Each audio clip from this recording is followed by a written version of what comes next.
When grief hits early, it can feel like time stops. For Christina, that moment came when her 13-year-old brother Jay was struck by a car and died. It was an accident he had eerily predicted months before. What followed were years of silence, addiction, and searching for meaning. In our conversation, Christina shares how she found her way back through healing work, writing, reconnecting with the people who knew her brother. It's really a story that reminds us that even decades after loss, it's never too late to grieve or to grow. But in the meantime, they had my brother Jay, who was also my best friend. When he was 12, he started telling us that he was going to die young, that it had something to do with the green car, that he would be up above his body watching the paramedics try to bring him back to life, that they wouldn't be able to, that there was nothing we could do. So here we are in sort of a dysfunctional environment, and but also, totally normal and average, and not at all in a context where I could, at least, or my mother, make sense of someone who's 12 years old going around saying, I'm going to die, and I don't know how, but it's going to have something to do with their green car. I'm Matt Gilhooly, and this is The Life Shift, candid conversations about the pivotal moments that have changed lives forever.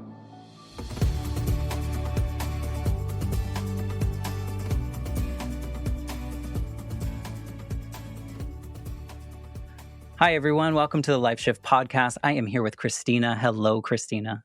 Hello, Matt. It's so wonderful to be here with you and with your audience. Well, thank you for wanting to be a part of the Life Shift podcast. This show is all happenstance for me. This show began as a class assignment in a second master's degree that I took during the pandemic because I was just bored. And this time, I got my MBA when I was like 22, 23. So I was just kind of in this perfectionist route of doing what I thought other people wanted me to do. So this time I was like, okay, I'm going to do this one my way and take the classes that scare me. And podcasting was one of them. So this show came out of a podcasting class. And here we are 220 something episodes later. It's been just such a journey that I never thought I would have. The Life Shift concept exists because when I was 8, my parents were divorced. I lived with my mom full time in Massachusetts. My father lived in Georgia. And one day after summer camp, my dad had to pull me into his office and tell me that my mom had been killed in a motorcycle accident. And for me, it was a big shock. I didn't really understand death, the finality of it, but I also understood that nothing that I knew was ever possible again. Like my school that I went to, my friends, my family up in Massachusetts, my house, my bedroom, all the things were going to be different. And it was because of the time period, nobody was talking about it. The people around me didn't have tools to help me grieve. And so I was like, I guess I have to show everyone that I'm fine and perfect. And behind the scenes, I was like wondering, do other people have like a moment in time in which from one second to the next, everything is different? And so now I get to talk to people about lots of different life shifts, from the external ones like mine, that's something that happened kind of to me in a way, and then people that have this fire inside them to make their life shift changes. So it's just been a beautiful journey of just hearing all these stories and finding out really truly that old adage of like we have a lot more in common than we have that separates us is like so true, because So true. we have so many different, like our experiences are wildly different, but the way we react and the way we feel and all those pieces are so very similar. So I'm excited to hear your hard but very important story, because I'm sure there are people out there experiencing something similar, unfortunately, and feel like they're the only ones going through it. Yeah, right. That is so common, where we feel so isolated with our pain. And when you meet people who have been through a similar situation, it makes all the difference in the world. And also the commonality of the way in which people have these really hard things happen, death, and the way that life is so completely different, in the way that things freeze. And it's interesting because, well, just to show my book, What My Brother Knew, before we get into it. Now that it's out, I'm having all these experiences. For instance, I went to my brother's 40, so he died when he was 13. I went to his 40th high school reunion this weekend, and the people who knew my brother, they were all in the space that you're talking about, right? Kind of frozen in that time. And so to meet me and to be able to hug me and talk to me and tell me their experience of what happened at that time, it was so profound. And I have that happen all the time now, where I get to. I love giving gifts, and it's one of my favorite parts of the season, truly. The only tricky thing for me is that a lot of people in my life, they swear they do not need anything. And I hear that, but I still want to show up with something that feels like them or that I thought about them. And I never really want to hand someone a gift card because to me, that kind of feels like you're skipping the whole part where you're actually thinking about who they are. So lately, I've been pulling up uncommon goods, and I pretty much can always find something that surprises me or is like, oh, I've never seen that before. Like today, I just found this unexpected peanut butter trio, and I had to stop and look at it because I need to know the flavors. They are small batch flavors that are made in New Hampshire that go probably way beyond the regular jar that you have in your pantry. And one of the flavors is dill pickle. And my friend Rhiannon loves anything pickle flavored, and I'm pretty sure she's never had any dill pickle peanut butter. It feels kind of playful and yet personal because she loves that, and it makes me smile just imagining how she would react to that. Uncommon Goods takes the stress out of gifting with thousands of unique, high quality finds that you won't find anywhere else. So don't wait. Cross those names off your list before the rush. To get 15% off your next gift, go to uncommongoods.com/lifeshift. That's uncommongoods.com/lifeshift for 15% off. Uncommon Goods. We're all out of the ordinary. Meet people who knew my brother. But just like you, a big part of what my book is about is realizing that there was a life before my brother died, that he had all these friends and we had friends in common. And because when people die, yeah, it blows up your life often, right? I pretty much lost every single person that we were connected to because people just it's like this big explosion that happens in the social fabric. And for me, it was 35 years later, and I had to be prompted by a guy I met on an airplane who happened to be an English professor because I'd just been at a Natalie Goldberg writing retreat. And I read him a little snippet that I had written at the retreat. And he's like, well, who else knew your brother? Because he's like, you should write a book about that. And I was like, people keep telling me that, but it's so hard to remember things and blah, blah, blah. He's like, well, who else knew your brother? And he took out a sheet of paper. I said, well, my mom, but she won't talk about it. My stepfather, but he's dead. And he's like, well, who else? And I'm like, I don't know who else. No one. But then he got me to start thinking about, oh, well, this person and this person. And he's the one that gave me the list of some people for the first time in 30 odd years that I could talk to that knew my brother. And then from there, I've gotten to connect to, maybe 50 or more people since that moment, some of whom are in my book that I interviewed. And each one of them has this exact same experience, right? They're literally kind of frozen in that grief. And to go through a process with me about all of this, we get to, bond the two of us and also help both of us have deeper healing. For sure. It's just, I mean, it's right there. It's the power of story and how much it could connect us. It can give permission to other people to release the things that maybe they were holding in for no reason, but just fear or, shame or whatever we're attaching to it or whatever we were taught to attach to it growing up, because it's not true in most cases that we should be ashamed of Right. these things. So I'm so glad that you're getting to talk to people about that. And like by sharing your story in this way, allowing them to share theirs in their way, you're just clearing the space for more people, like that ripple effect of now they're probably going to do that for someone else in a different situation.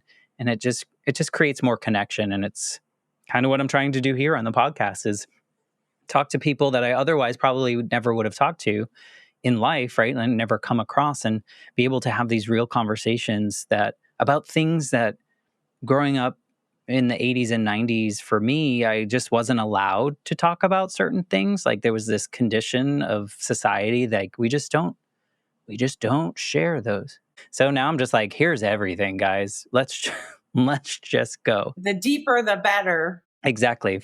For me, for sure. Maybe you can tell us who Kristina is in 2025. Like, how do you show up in the world? How do you identify these days? Such good question. So many ways. And I'm a bit of a Renaissance woman, but I own a company, Optimal Health Network, that I started out of a tragedy also. That is a global healing company. I got chronically ill when I was in my early 30s and I had to figure out how to get well. And I was struggling to find out through the mainstream medical community. And someone said, you should try colon hydrotherapy. And so I'm like, what is colon hydrotherapy? But anyways, I ended up trying colon hydrotherapy, and then I ended up opening up a colon hydrotherapy clinic. And then from there, opened up my website, Optimal Health Network, where I help people set up in-home enema programs and also diets and supplements. And we do a lot of testing, like hair analysis and hormone testing, things like that. So that's a chunk of it. But I also, at 40 years old, I picked up the piano. I'd never had a musical instrument before that. I have 3 dogs. I have chickens.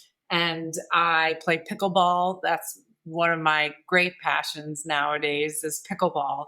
So, and also I try to bring my community together once a month. So I have big once a month house parties where we have a sing along. I have my piano and people play for each other and we sing with each other. And then I have a DJ that comes in and we all dance. And then around midnight or 1, we all get back to the piano and play for each other. So, and I also work for the Center for World Philosophy and Religion. I do a lot of global work around trying to up level the way we think about spirituality and religion and mysticism, and what does it take to move humanity forward at this time of great crisis. So that's Kristina. So you're kind of bored all the time? Is that what you're saying?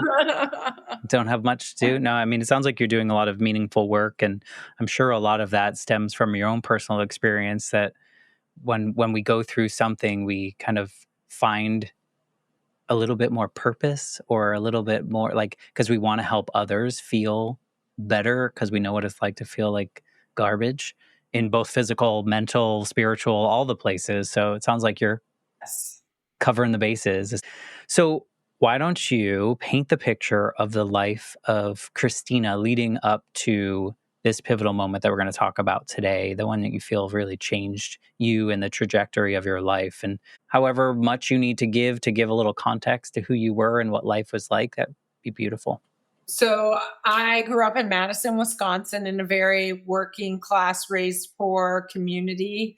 A lot of alcoholism and violence, and but also the greatness of kids go out and play, and the parents really aren't that involved.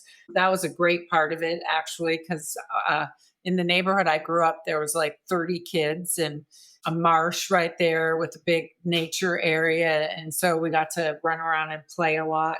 And so that's kind of the container. But also, my mom and dad divorced when I was 1, and then she remarried when I was 3. And then that marriage ended when I was 13. But in the meantime, they had my brother Jay, who was also my best friend.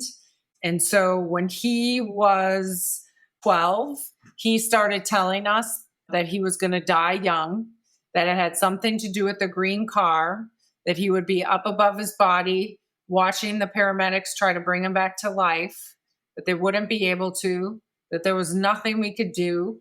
And he was a happy, outgoing, popular kid like everyone I meet now. It's like they say, the one thing about your brother is he was like the kindest kid in class. He was always very kind.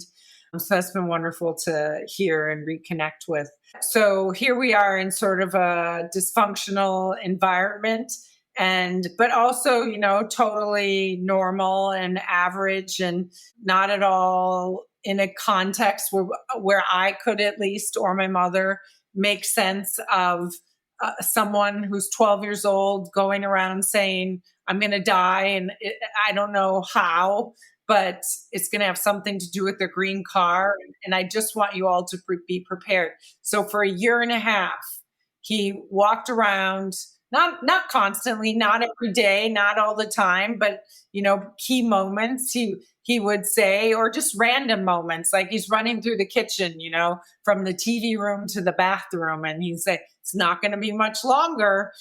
Just weird things like that. Was he like that at all before? Like when he was younger? Like would he? No. No, Okay. Very no, interesting. no. Yeah. And he was very active in the world, hockey, little softball, riding his bike around. He had a newspaper route that he took over from me, goes on and on. But different things, like he was killed. He was hit by a green car while he was riding his bike. He lived for 2 hours from the time of the accident to the time that he was announced dead. So he had time to, have this experience that lots of people who have near-death experiences talk about being above their body. But the day before he was killed, he was grounded. So my mother was quite traumatized by him telling her this, and she actually did try to stop it in the very best way that she could. He was like, well, we can't stop it. So, Did he know like when it was going to happen? No. Okay. But the day before, I would just love to know him now, go back, and there's so many questions I want to ask him, but I can't ask him. And as you know, right, when you're young and stuff like this is happening, you have no capacity to ask the right questions, or to, for me, I was just like, shut up and go away. You're bothering me. Like, there's no way to comprehend this. And like I'm saying, my mother, so I was 17 when he died. I had just turned 17 a couple months prior, and he was 13 and a half. So, but the day before he was killed,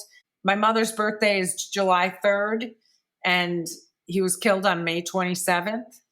And so on May 26th, he went out and he bought her birthday present. 6 weeks before he's killed, and he bought her this yellow rose bush, and he was grounded, but she said, I need a sprinkler and I'm going to go to the store. And he's like, please, please, please let me ride my bike and go to the store for you. And he comes home with not only her sprinkler, but this yellow rose bush, and he gives it to her, and he says, just in case, here's your birthday present. So he did have some sense of it approaching. He also, that same day, on that same trip to the store, strangely, right, there's so many synchronicities around this situation. He bought the album Fair Warning by Van Halen, which, fair warning. And also it has that opening song with Strike That Poor Boy Down. And that's the last song he listened to before he was hit by the car. First of all, I think that's so fascinating that someone of his age would have, I don't know, I think someone of his age could say something like that as like a flippant kind of response, like just a thing, right? And just joking or whatever. But like this sounded like maybe he was just matter of fact, this is how it is. And then the fact that he kept bringing it up, it's like you, I have so many questions of him to what that was like, or was he suppressing other things that he was thinking about? And this one, he just wanted to tell you guys because to prepare you, or some way, not that you could ever be prepared or even believe that, right? Right. Right. Exactly. You don't believe it. But like I said, my mother believed it to some extent, that she was constantly grounding him. He was skipping school when the accident happened, but just a little bit of backstory there. Like I said, there was a lot of alcoholism in my neighborhood, but there was also a lot of drugs. It was the late 70s and early 80s. And the more I talked to people, the more I find out Madison was just inundated with LSD. Hmm. He had been telling us that he had dreams. And so my whole life, I thought that he had a dream or a series of dreams that gave him this insight into his future. But I, for instance, researched the dream database at the Harvard Divinity School. They have a huge database of dreams, and there's nothing like this in the dream database. But then as I started to research for the book to write it, I ran into one of his friends that said that Jay had told him, because he didn't just tell me and my mother, he at least told a handful of friends and my cousin. And the only person that I know that he told, I saw this vision when I was doing LSD, was one person. And so that's more likely given the journey that people are on when they're doing LSD. It doesn't answer this big question of how is a 12, 13-year-old who's dealing with all that dysfunction, how are they emotionally mature enough to handle? And then even there's one story in the book, Todd, and you can't give away anything of this book because it's an experience in and of itself. But one of the friends, Todd, it was his first, the two middle schools combined for his 8th grade year. And so there was all these new people that were suddenly in this middle school. And it turns out, I find out that Jay was one of the kids who went around to all the new kids. Can I help you? Do you need anything? Can I help you find a locker? Do you need to, meet somebody? And he told me all these details about that. Jay was like this person who would network people and help connect them. And so somehow he was doing LSD and facing his future death and living a normal childhood where I never knew that he was doing LSD. I mean, I was also involved in the alcohol and the marijuana starting when I was 13. So by the time he was killed, I had been using and drinking for a good 3.5, 4 years. Wow. Yeah. So I knew he was doing those things, but I never had any contact with the LSD. But even just yesterday, I was at a dog park with my dog, and there was a group of guys standing around who were kind of my age. And I went up to them. It's like, any of you grow up in Madison? And a couple of them, yeah, I did. And I'm like, did you ever get in touch with LSD when you were a kid? He's like, oh, yeah, I started using LSD when I was 13. So something about the college and having older siblings, and then that In the time period. Yeah, the time period that trickled down to young people using That's LSD. crazy. Isn't Yeah. that crazy? It's nuts. But it gives us this insight into the nature of reality, right? Like we can somehow see our future. We somehow can Predict be it. at peace Yeah. with our death. So even though there's answers, there's more questions that come out of the answers, which is kind of the nature of a life shift, right? Yeah. Quick break here so I can brag on my friend for a minute. My friend Casey runs Sunshine Lane Pottery, and she makes every single piece you see on her site by hand. Mugs, bowls, little pieces that make your home feel more like you. Her work is all about texture, the kind of pottery that makes you wonder if you can feel what you see. And the best part is that these pieces are meant to be used, not just displayed. Casey studied ceramics. She is happiest when she is elbows deep in clay, hunched over a wheel, creating glazes that drip in the best way. She also takes custom commissions, so if you have an idea in your head, she loves making it real. With the holidays coming up, her work makes such a thoughtful gift, something that feels personal and one of a kind. You can check out her work at sunshinelnpottery.com. That is sunshinelnpottery.com. Curious though, before we talk about how it changed you, I'd love to know more about you as a teenager. Like what was your life? Because it would give us some context of how it drastically had changed things. Because I would imagine, even though you were into the drug and alcohol kind of stuff going on, I'd imagine you were living a quote unquote typical teenage life. True? Or what were you like as a teenager before this happened? Well, it's hard to remember because it blows you up, and it's kind of like, everything that was before didn't exist in a way. But people that knew me say that I was also a very friendly and kind person. What I remember is that I was in a lot of pain because, I was an unwanted pregnancy. My mom kept having difficult marriages. I was an oldest child. Your So dad I left. my dad left when I was 1 and I never knew him. And then my stepfather and I did not get along. He did not like me. So it wasn't good. And my mom didn't like me either so much.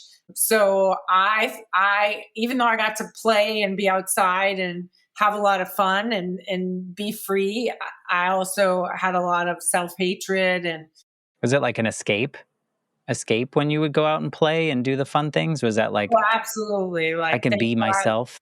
Yes, yes, very much. Because I used to have a mantra in my head that said, "No one loves you, everyone hates you." It was very sad, but I don't have Yeah. that anymore. Thank. Oh, well, that's good. But like growing up, so even as a young child, did you feel all that? And that kind of just Yeah.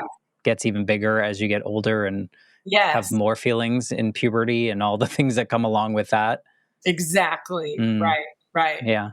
Well, and that is not, in my opinion, a great place to start when big trauma happens, right? Because it feels like, and I don't know for sure, but if it's like a cannon or something with lots of gunpowder in it, and something like that happens and just kind of lights it.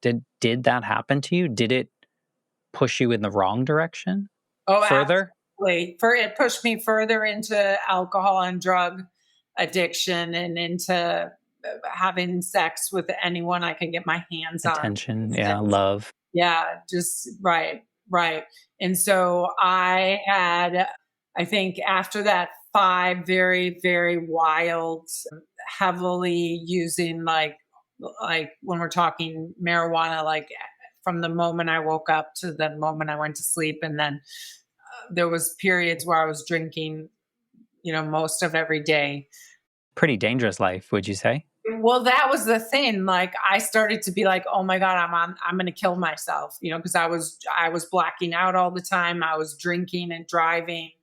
I drove off the road multiple times on highways, going 55, luckily into cornfields and things like that.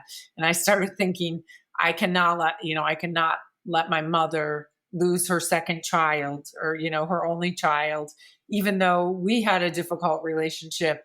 I started to be like, this is just dumb and it's too painful.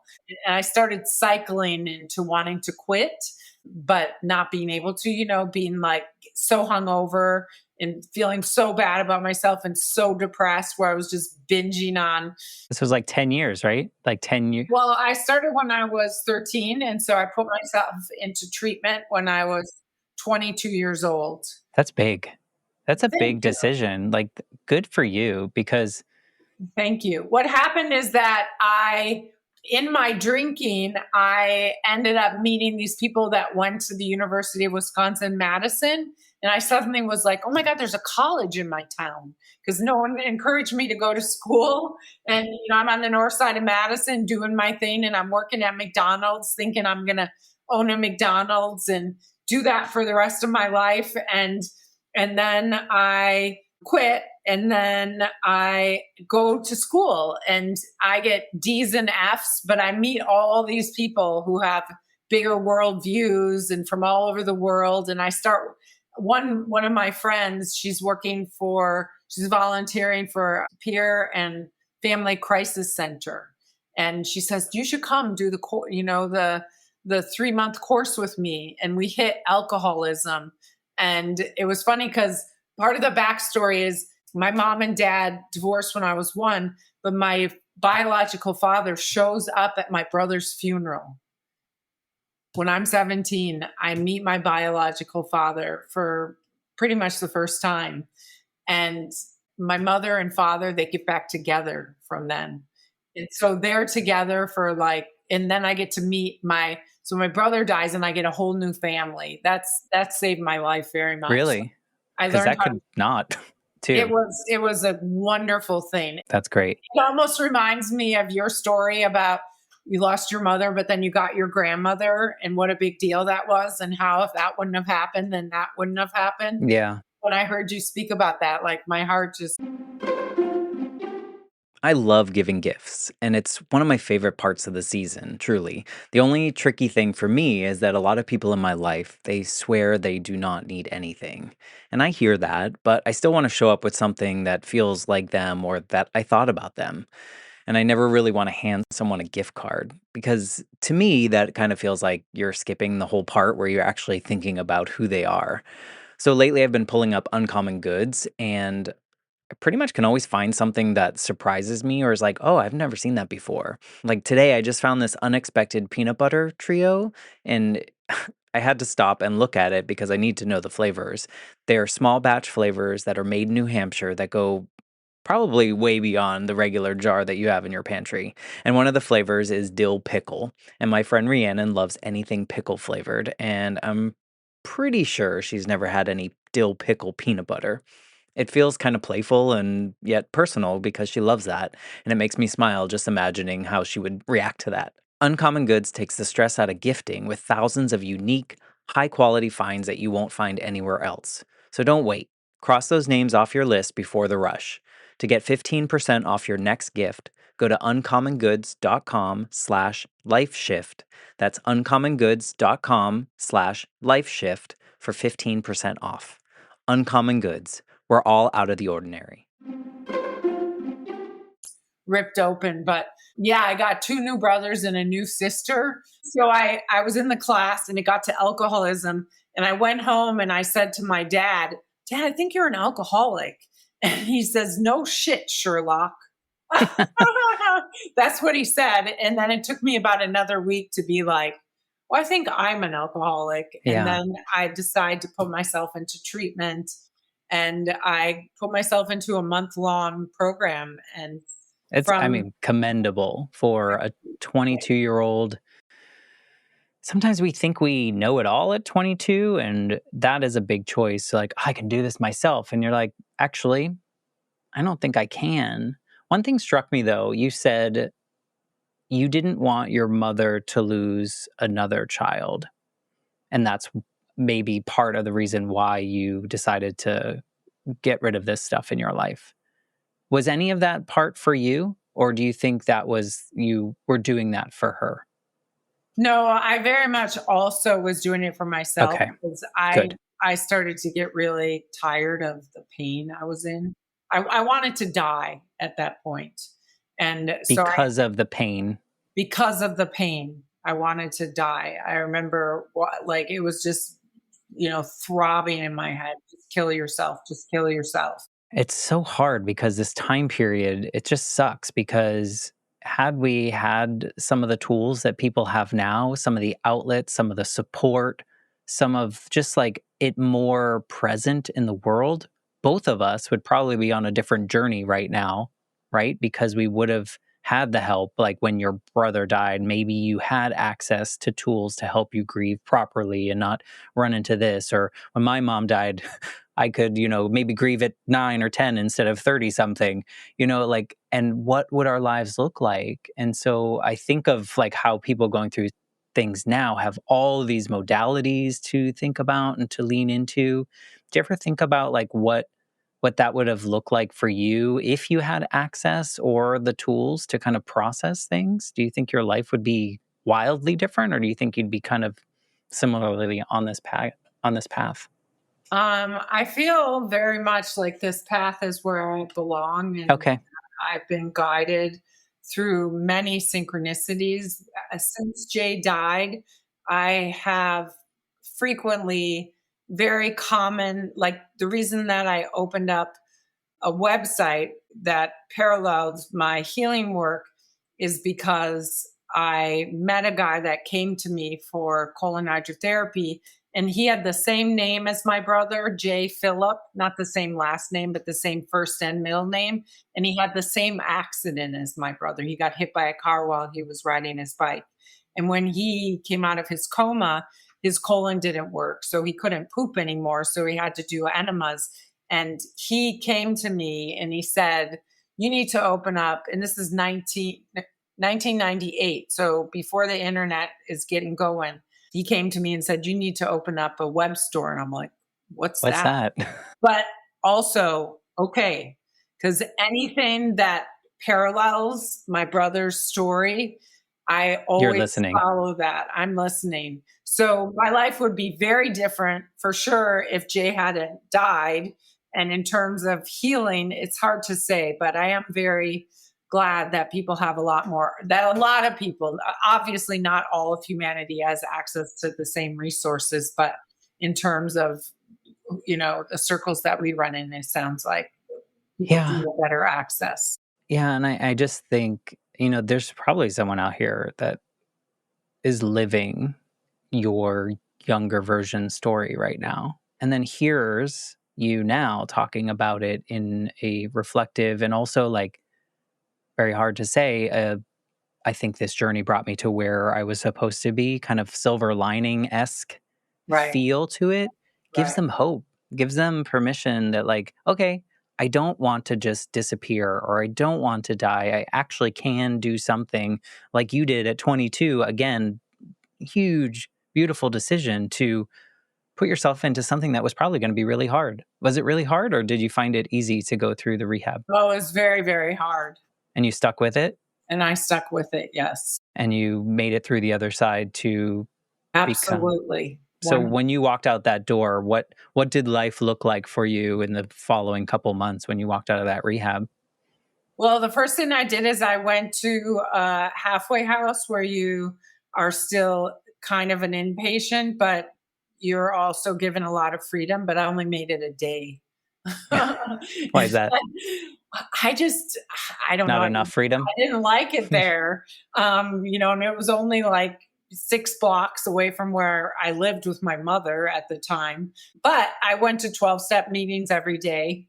So I really had the opportunity to grow up to a certain level in the 12-step meetings. And I met so many new friends and clean and sober friends through Alcoholics Anonymous and Narcotics Anonymous. And so huge gifts that came out of making a decision to face my pain.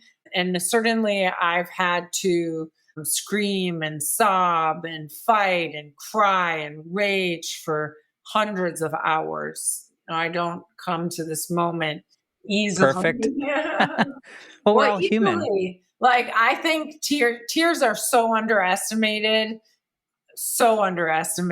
and really finding the holy sacred healing power in tears is 1 billion% a pathway to one's deeper self, one's deeper purpose, one's deeper knowing of oneself, and being able to listen to the little nudges of life to find out what is our highest purpose in life.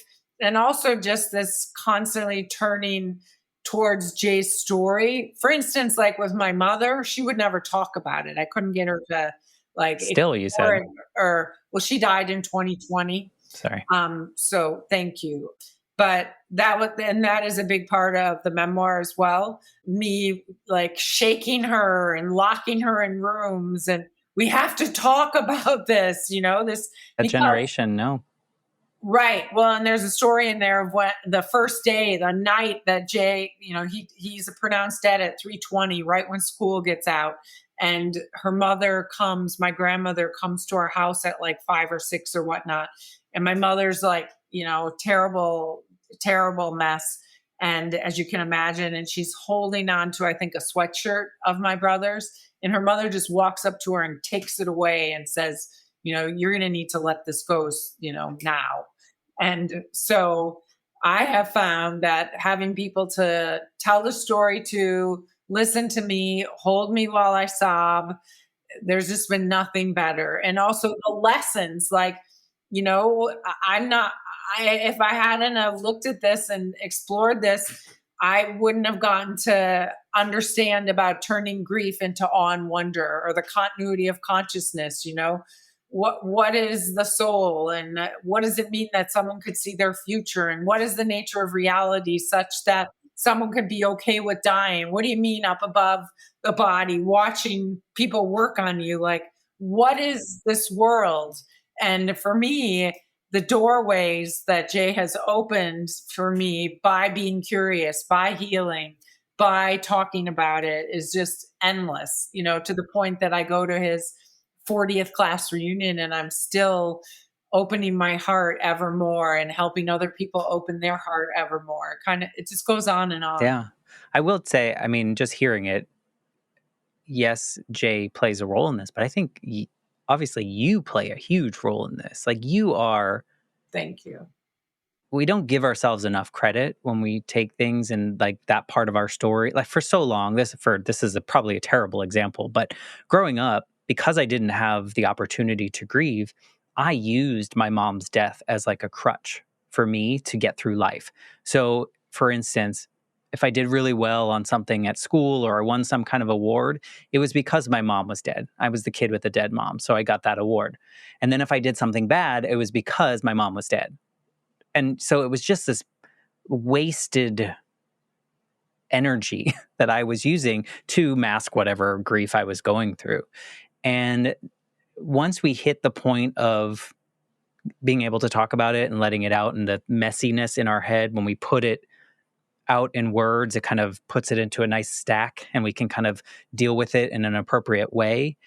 That's when we get that self-awareness piece that comes in where we can just own all of the things that we chose to do, the bad things, the good things. Do you find the same? Do you own the not so great things that you did as a teenager and young adult? Or Absolutely. Yes, okay. absolutely. Do you But it's find that all, helps? 100%. Okay. Owning everything, because it isn't just Jay and his death that I have learned to face. It's right. It's all of the things. James Finley, he studied with Thomas Merton, who's a Christian mystic in the lineage of like Teresa of Avila and these other famous Christian mystics. And he talks about the intersection of trauma and spirituality, that that facing our pain, facing our shadows, going through dark nights of the soul, going through life shifts, welcoming life shifts and not trying to resist them. That's the Like hard you part. keep growing, you keep getting more wise, you keep awakening. It is the process that reality gives us this whole, that we are part of the evolutionary process and that our consciousness actually matters, and the way that we love and show up in the world in the present ever more beautifully and powerfully really matters, not just to us personally, but everyone we touch, but also to reality. So, and the more I study physics and quantum physics and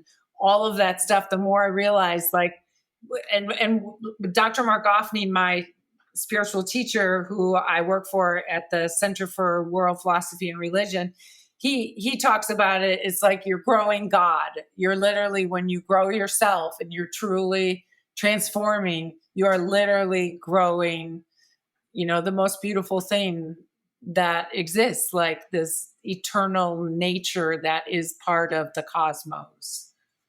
Do you think that you can be taught that from a young age, or do you think that you have to come upon it by going through something really hard and getting to the place of self-awareness or reflection or all those elements? Or do you think like we could teach a 5-year-old how to live in this way?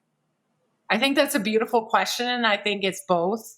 I Okay. think that I think that if a person, Modeling?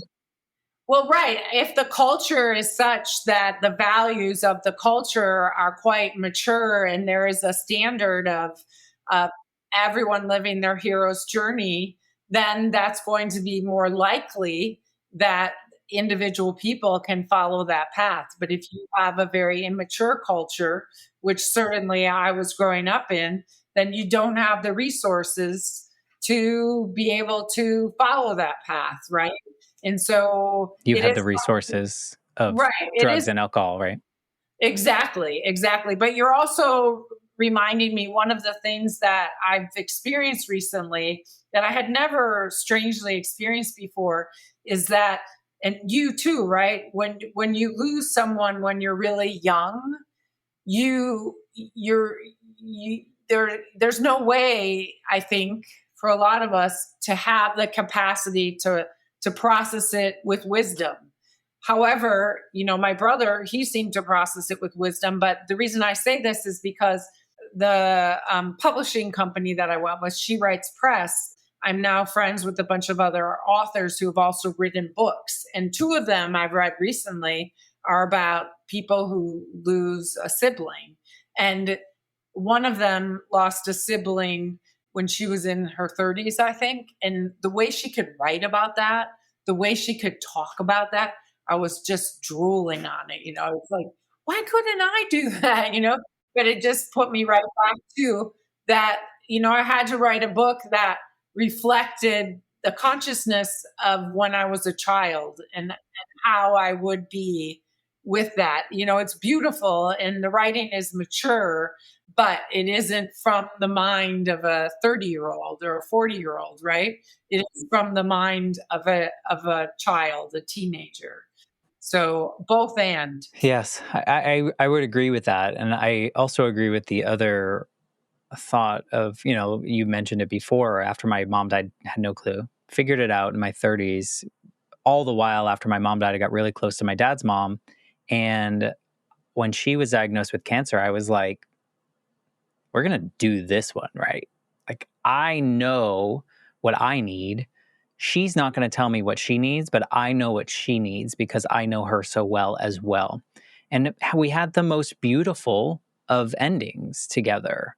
And, I was by her side for the last 5 days, didn't leave her side. But before that, I got to have this conversation that everyone waits too long to have. And I was like, ooh, Matt, you didn't get to do this with your mom. So let's just do it now while her brain power is still there, while we're still like feeling things. And when I left her apartment that night, after I forced that conversation on her, which she wasn't too happy with at first, but we got through it. But after I left, I was like, if she dies tonight, nothing is left unsaid. And it was like such a freeing, beautiful, I mean, it would have been very sad and dramatic, but it was also a very beautiful feeling that I felt like, oh, maybe this is what humanity's like, that we just like share everything and go through it. But I never would have done it had I not lost my mom as a kid and screwed up everything, right? Like, I feel like maybe now your relationships are far more rich now with the people around you and the people you love, this community that you have come over and have sing-alongs and stay up way too late for me to do fun things. Like I feel like a lot of that probably comes from the fact that you didn't do it, quote unquote, right the first time. Yeah, and that's so beautiful. When I heard you talk about how you were with your grandmother, I was just cheering you on, and it just filled my heart with joy because as you learned and talked about being with someone in their death, you really get to taste infinity. You really get to taste the way in which these two people or this group of people have this connection beyond death. It's not, you don't go there with the person, but somehow there's a depth, there's a felt sense like, we are together. And I'm coming with you even as I stay here. And I'm honoring that you're in this dying process. And it's so profound, tragic all at the same time. And we can be in all of that together. So, yeah, it's funny because, and again, I do write about this in my book. My mother did not want to talk about my brother ever. So when she was dying, the weekend, so she died on a Monday morning. And again, I tried to spend every second of every day with her, even though she actually disowned me. And she was mad at me.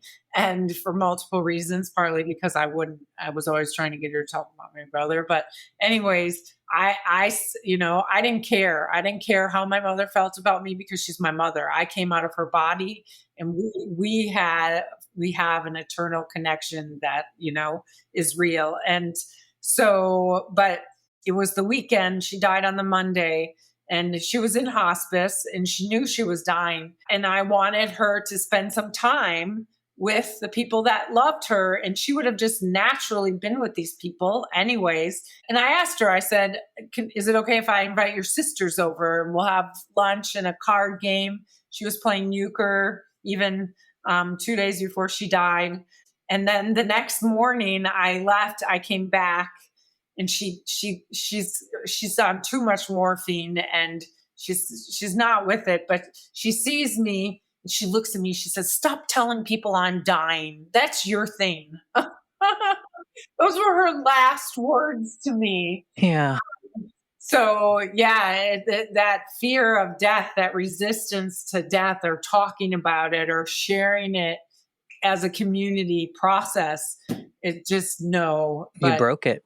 You broke the family trauma. I mean, we kind of have to. One of us has to break it, right? So that the people that come after us don't absorb that generational piece. Like, I didn't realize, I talked to someone on this podcast about epigenetics for like the first time, and I was like, oh, I don't really understand that, but now it kind of makes sense why I was so close to my grandmother and why I had so many of her characteristics. Because when she was 2, her mom died of tuberculosis. oh She had a wow, terrible father. At one point, when she was 8, he told her, "Why couldn't you have died instead of your mother?" And so she had just this terrible, like, sense of fear and worry that she wasn't enough, and that why didn't she die instead? You know, like, that was till she died. Like, she felt that.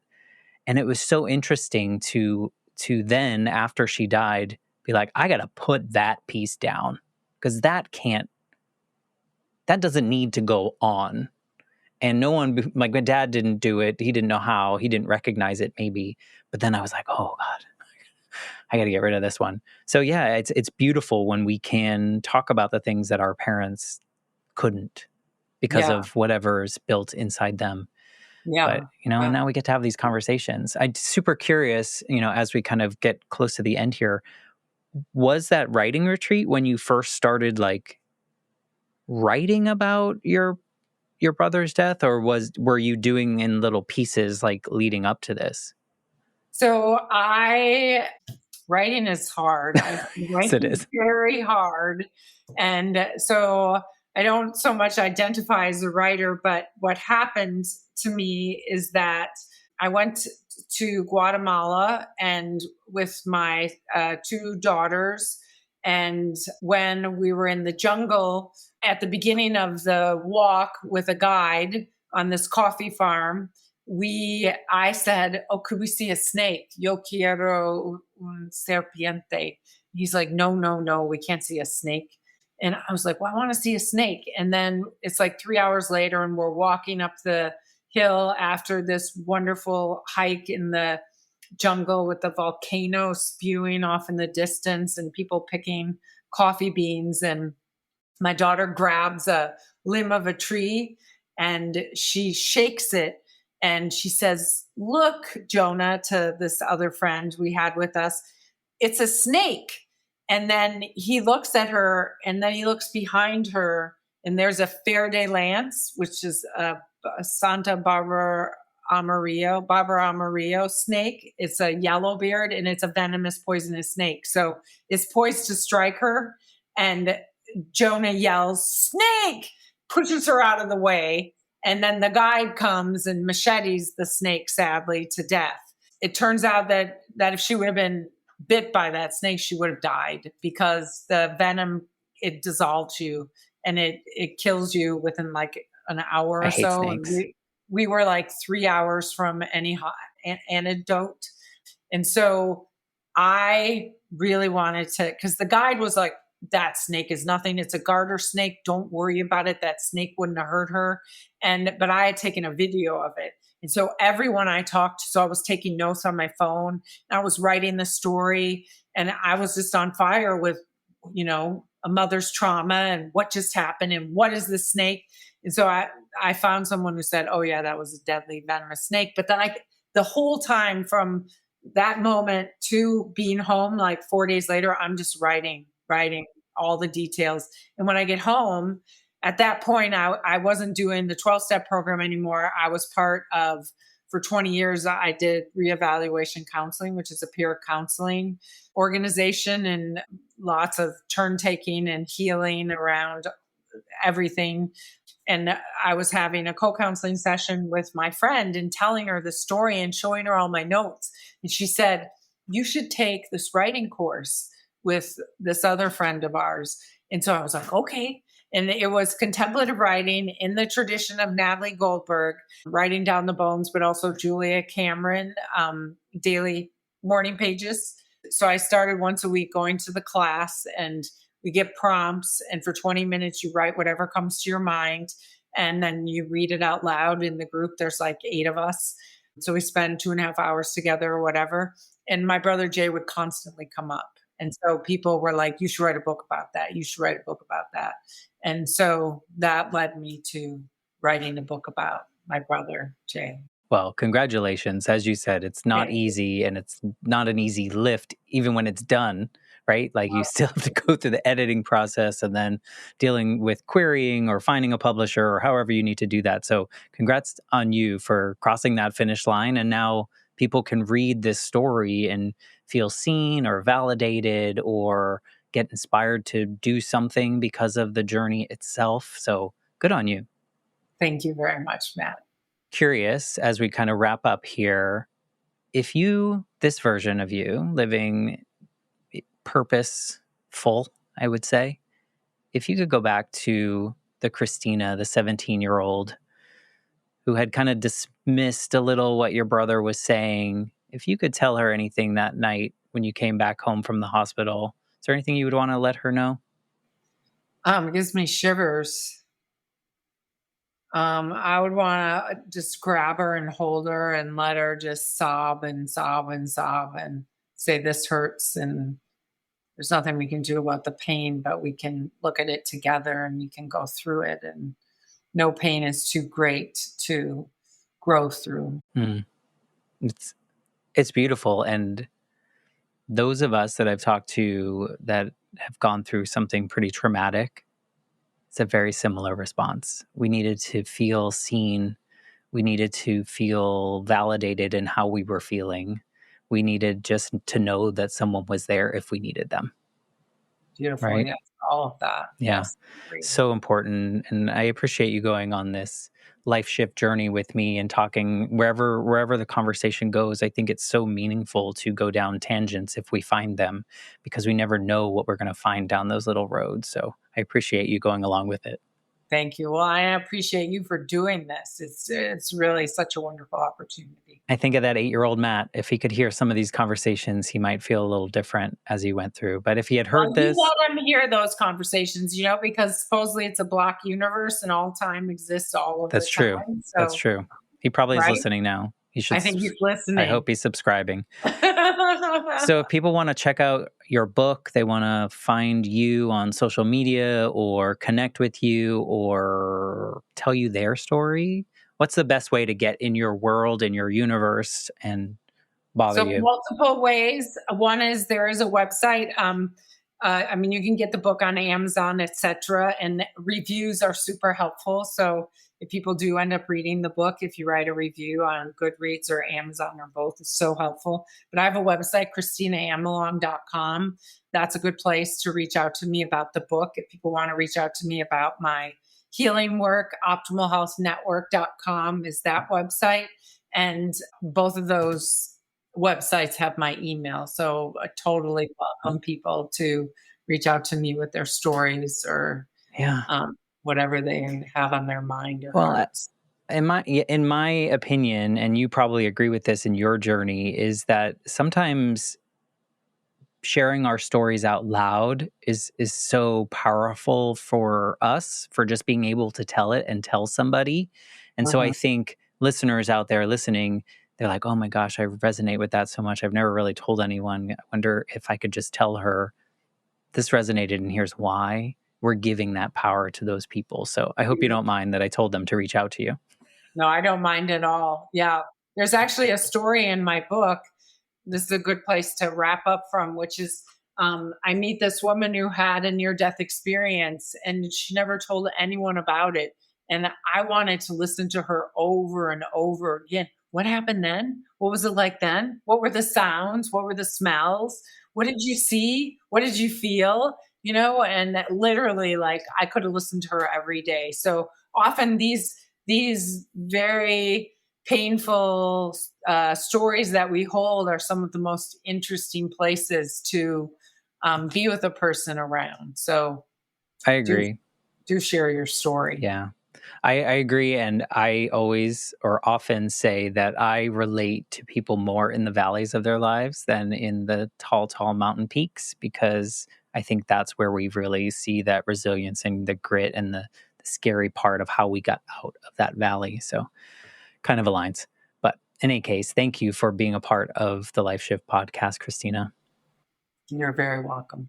Thank you all listening and listening for so many years now. I really appreciate it. And with that, since I haven't figured out how to sign off on these podcast episodes yet, I'm going to say goodbye, and I'll be back next week with a brand new episode. Thanks again, Kristina.